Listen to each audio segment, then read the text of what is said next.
Welcome to Finance with You. Finance made simple and fun.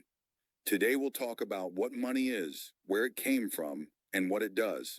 So let's start our journey. The first basic function of money is that it acts as a medium of exchange. But what exactly is an exchange?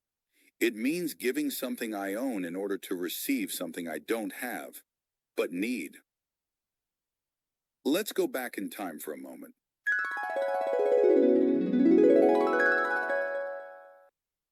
Money didn't always exist.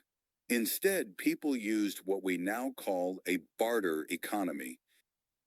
For example, imagine I'm a shepherd and I produce milk, but I need wheat. All I need to do is find a farmer who wants milk. I give milk, I receive wheat, and the exchange is complete. But of course, things weren't always that simple. A major problem soon appeared: the lack of matching needs. Let's return to the same example. What if the farmer didn't want milk, but fish instead? In that case, I might be happy with the exchange, but he wouldn't.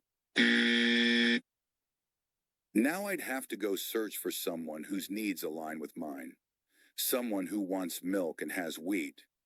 But that could take time and distance. So how do we solve this problem? We invented money. We created a good that everyone accepts as a common medium in exchanges. I give money to get what I need. I buy it.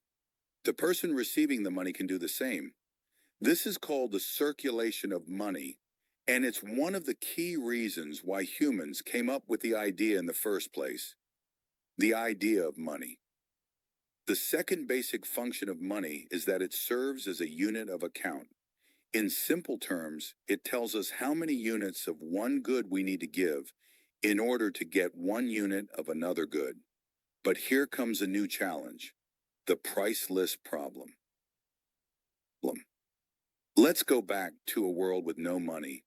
Imagine we have just three goods: good A, good B, and good C.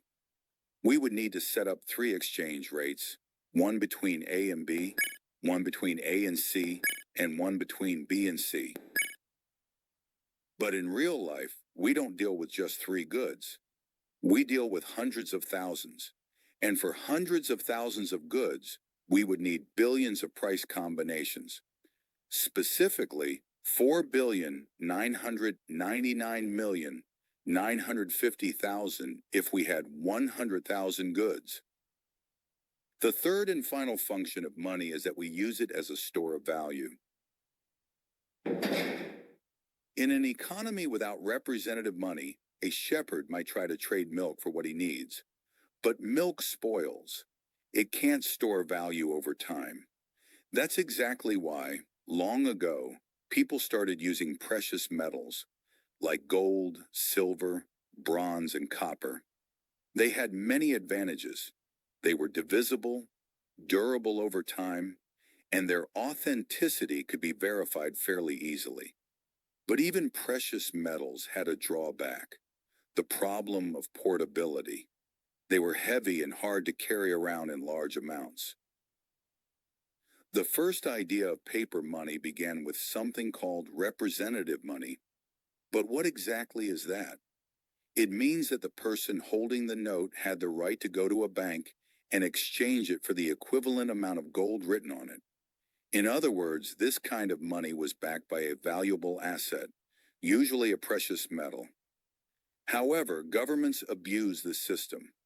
They printed large amounts of these notes and used them to quietly drain gold reserves, often to fund wars or other major expenses. And from that chaos, the idea of modern money was born. The money we use today, fiat money. Fiat money isn't backed by anything physical like gold or silver, but it works because of a few key traits. It lasts over time. It's easy to carry, it's divisible, it has a limited supply, and most importantly, people trust it. And that was today's episode of Finance with You.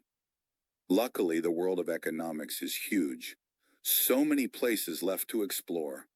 Until the next one.